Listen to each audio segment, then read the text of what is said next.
प्यारे बच्चों, उम्मीद करते हैं कि आप सारे खैरियत से होंगे। आज आप मुझे देख रहे हैं मेरे चैनल के ऊपर शेरोज़ अब्दुल्ला के नाम से हमारा यूट्यूब चैनल है और उम्मीद करता हूँ कि आपने हमारे चैनल को लाइक किया होगा, सब्सक्राइब किया होगा, अपने सर्कल में शेयर भी करते होंगे। आज का जो टॉपिक है किरचॉफ वोल्टेज लॉ। अच्छा, आज जो टॉपिक हम लोगों ने पढ़ना है that is Kirchhoff voltage law, KVL कहा जाता है इसको, ठीक है, केवीएल कहा जाता है। आज का जो टॉपिक है दैट इज केवीएल, टॉपिक है जी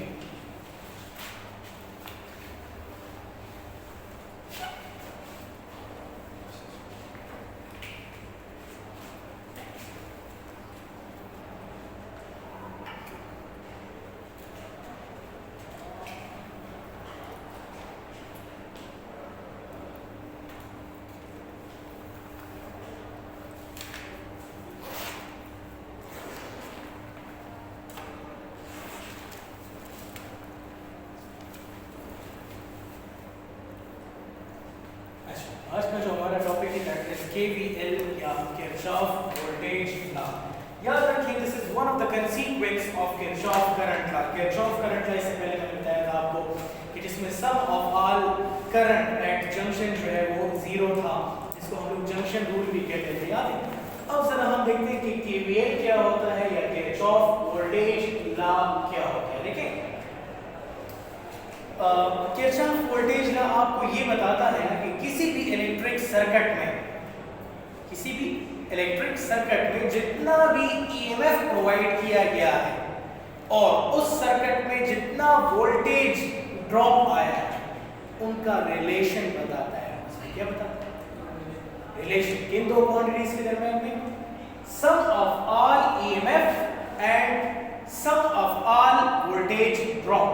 किसी भी इलेक्ट्रिक सर्किट में या एक लूप फॉर्म में जितना आपने ईएमएफ सोर्सेस अप्लाई किया हुआ, sum of all EMF must be equal to sum of all potential drops. जितना ईएमएफ प्रोवाइड किया गया है और जितना वोल्टेज ड्रॉप आया, दोनों का सम क्या होना चाहिए? जीरो होना चाहिए। दोनों आपस में क्या होना चाहिए? बराबर होना चाहिए। लेकिन अगर सम लिया जाए तो जीरो होना चाहिए। अब किरचॉफ वोल्टेज लॉ को हम लोग कैसे डिफाइन करते हैं? आप केवीएल को कुछ यूं भी कह सकते हैं,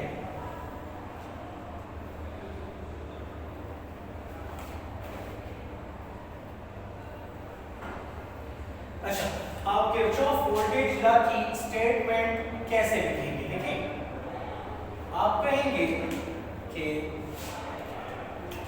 the sum of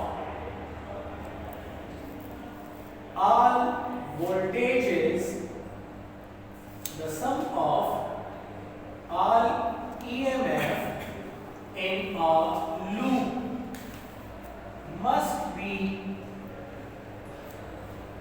equal to the sum of all voltage drop in that loop, KVL। उसको हम लोग KVL कहेंगे या किरचॉफ वोल्टेज लॉ कहेंगे।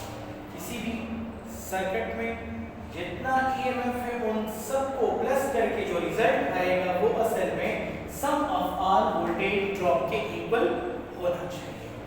देखिए अब KVL को अंडरस्टैंड करने के लिए आपने एक चीज अंडरस्टैंड करनी होगी। आपको मैं छोटा सा डायग्राम ड्रा करता हूं, उस डायग्राम के जरिए हम लोग इसको डिस्कस करेंगे। कैसे? देखिए कंसीडर डायग्राम, आप एक डायग्राम को कंसीडर करें।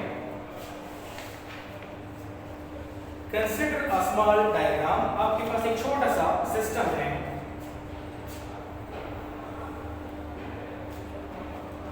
अच्छा कंसीडर करें कि आपके पास जो सेटअप है वो कुछ इस तरह है।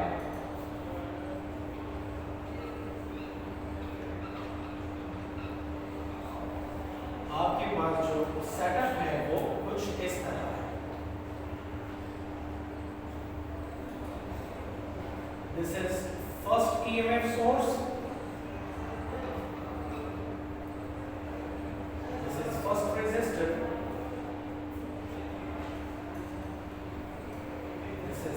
EMF source.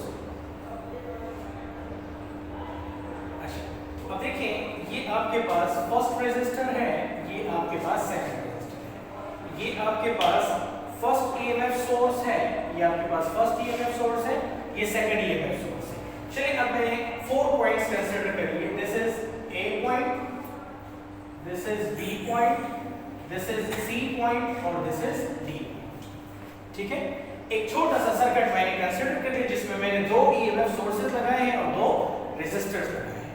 चलिए अब मैं सर्किट को स्टार्ट करता हूं ए पॉइंट से। सर्किट को मैं स्टार्ट करता हूं ए पॉइंट से। हमारे पास करंट इस तरह से फ्लो हो रहा है इस सर्किट के अंदर। इस सर्किट में करंट हमारे पास कुछ इस तरह फ्लो हो रहा है जिस तरह मैंने आपको यहां पर ड्रा किया।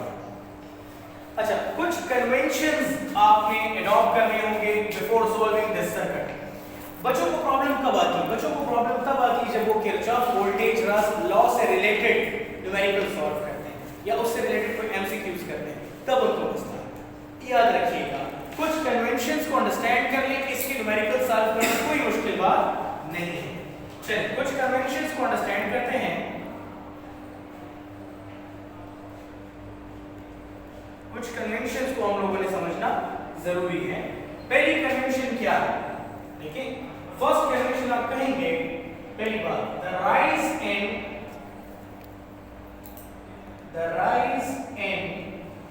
Potential is taken positive. अगर आपके पास पोटेंशियल इंक्रीज हो रहा है तो मैं उसको प्लस साइन से रिप्रेजेंट करूंगा। किस साइन से रिप्रेजेंट करूंगा? प्लस साइन से। द फॉल इन या the drop in potential is taken negative। जब पोटेंशियल में ड्रॉप आएगा तो उसको हम लोगों ने क्या लेना है? नेगेटिव लेना है। क्या लेना है? Negative.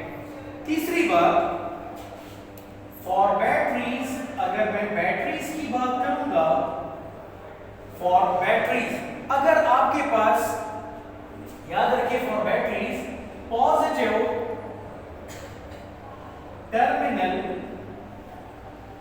Is always considered as higher potential. Positive terminal battery में हम लोग हमेशा क्या लेंगे? हायर पोटेंशियल को कंसिडर करेंगे। ठीक है, current always flows from higher potential to lower potential. ये चीज याद रखिएगा। ये कुछ कन्वेंशंस हैं जो कि हमें न्यूमेरिकल को सॉल्व करने में हेल्पफुल होंगे। ठीक है, आप लिखेंगे current flows always from higher potential to lower potential. Current जो है वो हमेशा हायर पोटेंशियल से लोअर पोटेंशियल की तरफ फ्लो करेगा। लास्ट बात ये है, याद रखें,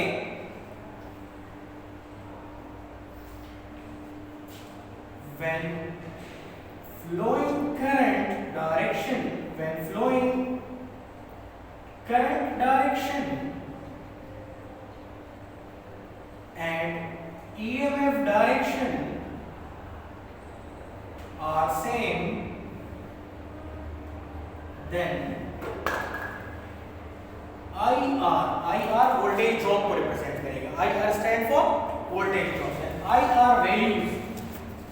then IR values will be negative। तो IR की जो वैल्यूज है वो आपने क्या लेनी होगी? नेगेटिव लेनी होगी। याद रखें, जब भी कोई सर्किट आप सॉल्व करेंगे तो आप पहले ये चेक करें कि सर्किट आपने क्लॉकवाइज अज्यूम किया है या एंटी क्लॉकवाइज अज्यूम किया, आप पर डिपेंड करता है। आप अज्यूम ऐसे भी कर सकते हैं, A to वापस A भी आ सकते हैं, A to B, B to C, C to D, D to A। एक एंटी क्लॉकवाइज लूप भी आप ले सकते हैं, आप क्लॉकवाइज लूप भी ले सकते हैं। आप A to D, D to C, D to B, B to A और अगेन इस तरह से क्लॉकवाइज लूप भी ले सकते हैं। ये आपके ऊपर डिपेंड करता है कि आपने सर्किट के अंदर जो लूप सेलेक्ट करना है वो कौन सा सेलेक्ट करना है। It totally depends upon you, वो आपके assumptions के ऊपर डिपेंड करता है। लास्ट वाले बाकी 3 रूल्स तो आसान है, लास्ट वाले रूल में क्या होता है? When flowing current direction and EMF directions are same, then IR values will be negative। इसका क्या मतलब है?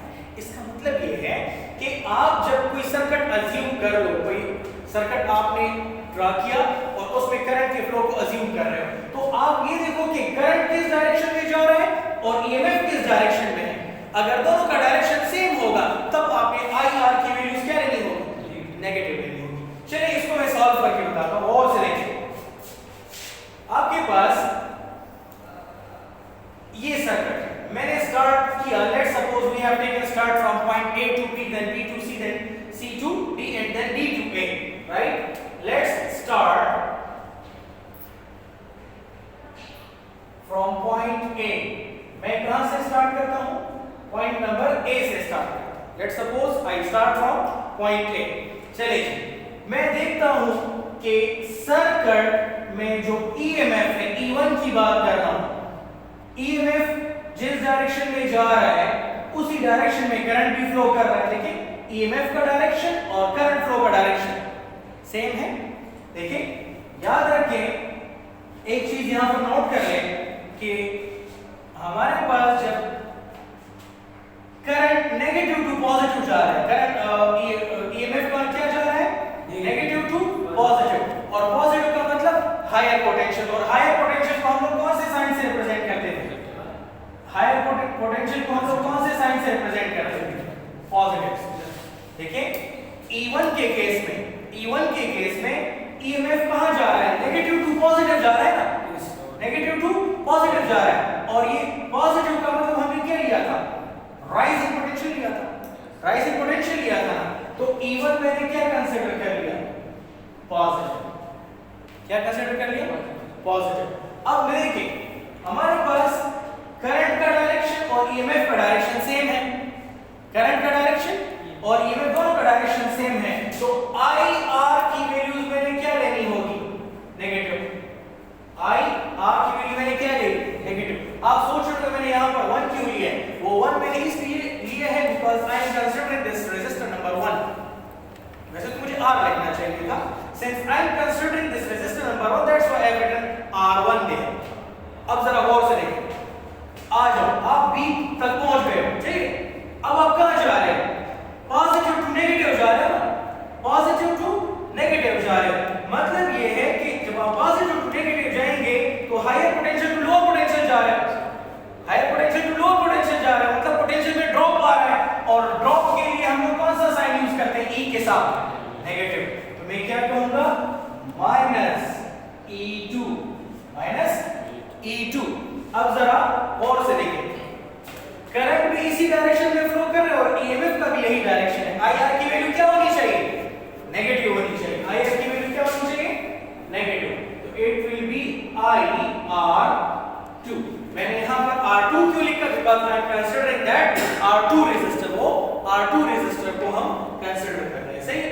और रूल क्या कहता है हमें, या लॉ की स्टेटमेंट क्या कहती थी कि हमारे पास जितना भी जो सम आया है EMF का और वोल्टेज ड्रॉप का, वो आपस में क्या होने चाहिए? इक्वल होने चाहिए, या दोनों का सम हमारे पास क्या होना चाहिए? 0 होना चाहिए। क्या होना चाहिए? 0 होना चाहिए। ठीक हो गया। अब जरा गौर से देखें, अगर मैं इसको रीअरेंज करके लिखूंगा तो ये कुछ इस तरह हो जाएगा, E1 E2। अब देखो इसको भी मैं उधर शिफ्ट करता हूं, इसको इधर शिफ्ट कर ले और इसको इधर शिफ्ट कर ले, क्या हो जाएगा? IR1। देखो माइनस से इधर आकर प्लस हो जाएगा और ये उधर जाकर क्या हो जाएगा? प्लस हो जाएगा, कुछ ऐसे हो जाएगा। मतलब ये है कि ये मेरे पास टोटल EMF को रिप्रेजेंट कर रहा है, टोटल EMF को रिप्रेजेंट कर रहा है, और ये मेरे पास टोटल वोल्टेज ड्रॉप रिप्रेजेंट कर रहा है। क्या रिप्रेजेंट कर रहा है? वोल्टेज ड्रॉप रिप्रेजेंट कर रहा है। क्या रिप्रेजेंट कर रहा है? टोटल वोल्टेज ड्रॉप रिप्रेजेंट कर रहा है। इस IR की वैल्यूज, या इसको मैं IR लिख लूं या पोटेंशियल ड्रॉप लिख लूं, तो एक ही बात है, बात तो एक ही है। मतलब ये है कि जितना आपके पास सम ऑफ ऑल ईएमएफ था उतना ही सम ऑफ ऑल पोटेंशियल ड्रॉप भी होगा, सम ऑफ ऑल पोटेंशियल ड्रॉप भी होगा। तो ये हमारे पास क्या है, this is called Kirchhoff voltage law. इसको हम क्या कहते हैं, किरचॉफ वोल्टेज लॉ कहते हैं। याद रखें कि KVL follows conservation of energy principal, conservation of energy principal ये फॉलो करता है, ठीक है। KVL follows conservation of energy principle। किस प्रिंसिपल को ये फॉलो करता है, ये कंजर्वेशन ऑफ एनर्जी प्रिंसिपल को फॉलो करता है। क्यों एनर्जी को फॉलो करता है, बिकॉज इसमें हम ईएमएफ की बात करते हैं या वोल्टेज ड्रॉप की बात करते हैं। वोल्टेज ड्रॉप क्या है, work done per unit charge है, और वर्क डन किस फॉर्म में होता है, एनर्जी के फॉर्म में होता है। That is why it always follows which principle, energy principle. किसको फॉलो करता है ये हमेशा एनर्जी प्रिंसिपल को फॉलो करता है। सही हो गया। अच्छा, थोड़ा सा रिवाइज कर लेते हैं, कुछ बच्चे नए आए हैं तो थोड़े से लेट हो गए, उनके लिए थोड़ा सा रिवाइज कर लेते हैं। देखिए आज हम लोगों ने केवीएल को देखा, केवीएल को किरचॉफ वोल्टेज लॉ भी कहते हैं। इस लॉ में हम लोगों ने क्या पढ़ा, इस लॉ में हमने ये पढ़ा कि the algebraic sum of all the voltage EMF and potential drop in a circuit should be equal। जितना हमने EMF प्रोवाइड किया उतना ही वोल्टेज ड्रॉप सर्किट के अंदर आना चाहिए।